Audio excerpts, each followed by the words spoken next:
Well, great morning, great morning, great morning. I don't normally jump in and do this stuff first thing in the morning, especially on a Wednesday. However, this I think is very important, and I want to put it out on a number of different platforms. So I am recording it, and I'm going to give you all this information. So I got a call. Well, first of all, this is Donna Mile. I'm your favorite, one of your favorite Mary Kay directors and consultants, and I have already done a Zoom meeting. Right, I've been online. It is 9:50 in the morning. I hope your day is rolling blessed as mine is.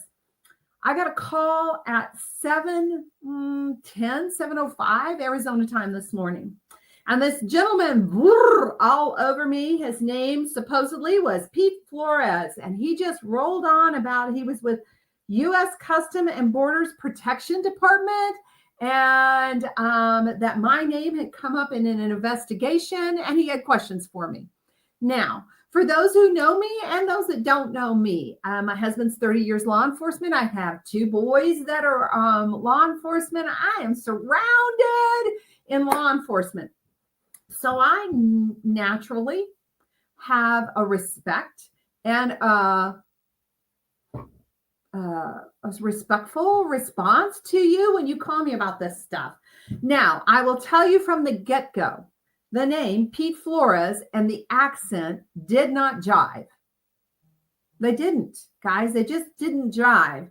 But I was still, this is America. You can have a lot of different things going on. And so I just went ahead. So he started in about how my name was associated and I'm receiving drugs and all of this kind of information. And I stopped him and I said, "What's your badge number?" And so he gave me the number. And then he continued that he's a federal employee. And because I didn't quite understand what he said, when he told me the department, I had him tell me it again, and I wrote it all down.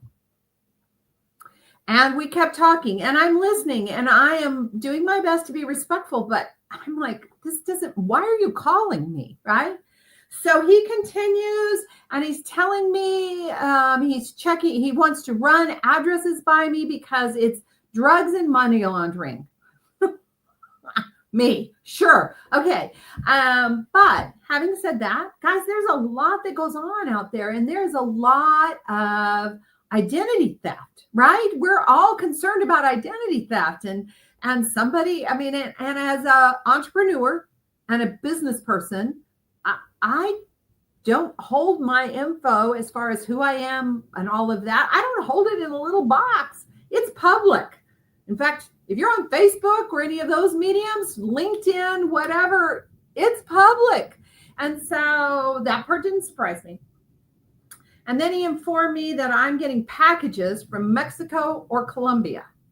And I said, he wanted to know if I've ordered anything recently. Well, there again, right? When we order, now I don't do a lot of ordering.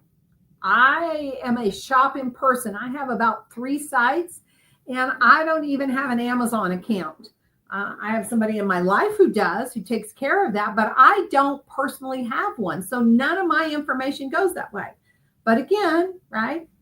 And I'm listening to him very intently. And I said, no. And then he wants to know, do I know this person? No, I don't know this person. And then he gives me 3 addresses, 2 in Mexico and 1 that's here. And I finally said, excuse me. But I said, who are you again? And what's your badge? Now he's starting to get testy, and we're being recorded, and he's a federal agent, and he's going through everything again. And he wants to know if any of these addresses my addresses. In the meantime, I screenshot a picture to my husband because what I finally said was, excuse me, but if this is a federal investigation and you think I'm a suspect, why aren't you interviewing me in person? Why are you doing this over the phone? Because I don't understand. And at that point, my husband's calling me and I'm asking him, is this a scam? And the guy hung up on me. And I share all of that to say a couple of things. First and foremost, guys, I am not gullible.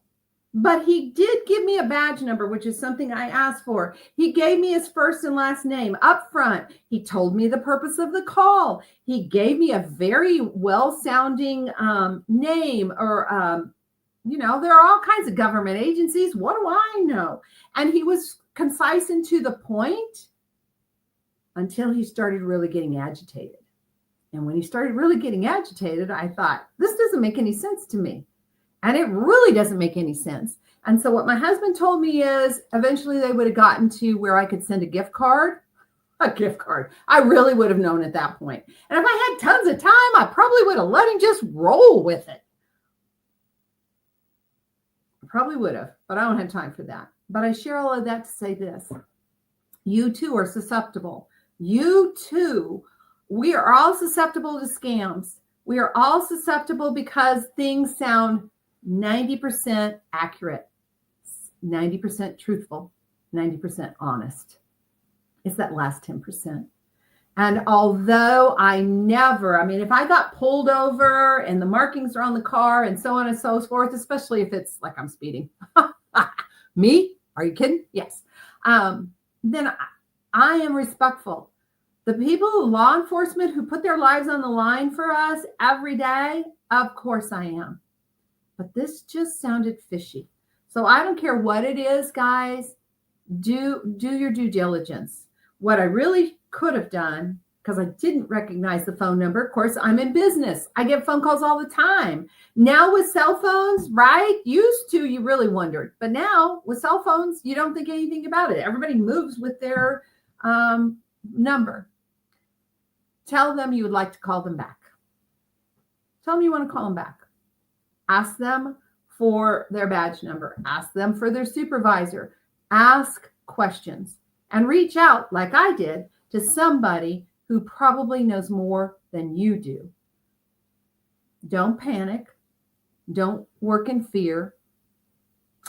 And remember, blessings are chasing you down. This is the day the Lord hath made. I will rejoice and be glad in it. I just wanted to share an education moment with you. Bye.